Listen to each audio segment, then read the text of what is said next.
Hello all, welcome to our channel Sumathi's Wardrobe. Very first என்னோட channel பார்க்குற உங்கள் எல்லாருக்கும் என்னோட மனமார்ந்த நன்றி. இந்த வீடியோவில் ஆரி எம்ப்ராய்டரி பற்றின ஒரு சில இன்ஃபர்மேஷன்ஸ் எனக்கு தெரிஞ்சது உங்களோட ஷேர் பண்ணியிருக்கேன். வீடியோக்குள்ளே போகிறதுக்கு முன்னாடி என்னோட சேனலை லைக், ஷேர் அண்ட் மறக்காமல் சப்ஸ்கிரைப் பண்ணிக்கோங்க. பக்கத்தில் இருக்கிற பெல் ஐக்கானை ப்ரெஸ் பண்ணிக்கோங்க.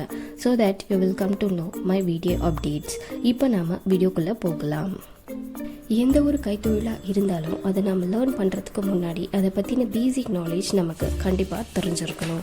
அந்த வகையில் ஆரி எம்ப்ராய்டரியை நமக்கு முதல்ல அறிமுகப்படுத்தினவங்க யார், எப்படி அப்படிங்கிறது தான் இப்போ நம்ம தெரிஞ்சுக்க போகிறோம். 17ஆம் நூற்றாண்டில் வாழ்ந்த முகலாயர்கள் நம்மளுக்கு இந்த ஆரி எம்ப்ராய்டரியை அறிமுகப்படுத்தினாங்க.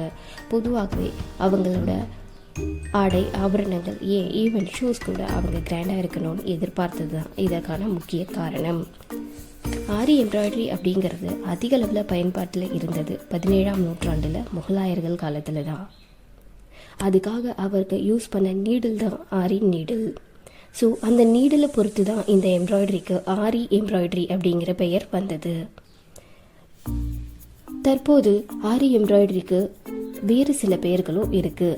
மகம்பு, சர்தோசி எம்ப்ராய்டரி அப்படின்னும் அதை நாம் சொல்லலாம். அதுக்கு யூஸ் பண்ண மெட்டீரியல், பண்ணிகிட்டு இருக்க மெட்டீரியல் அப்படின்னு பார்த்தோம்னா metallic and silk threads, sequins, stones, zardozi. So இதெல்லாம் யூஸ் பண்ணி தான் நம்மளோட கிளாத்தை, நம்மளோட எந்த வகையான ட்ரெஸ்ஸாக இருந்தாலும் அதை நம்ம அழகாக டெக்கரேட் பண்ணுறோம். கொஞ்சம் கொஞ்சமாக இந்தியாவில் பல்வேறு இடங்களான லக்னோ, ஹைதராபாத், ராஜஸ்தான் எல்லா இடங்கள்லையும் பரவி ஆல்மோஸ்ட் எல்லோரிடமும் பரவலாக பேசப்பட்டு வருது இந்த ஆரி எம்ப்ராய்டரி. இந்த வீடியோவில் ஆரி எம்ப்ராய்டரி பற்றின ஒரு சில இன்ஃபர்மேஷன்ஸ் உங்களோட ஷேர் பண்ணதில் எனக்கு ரொம்பவே சந்தோஷம்.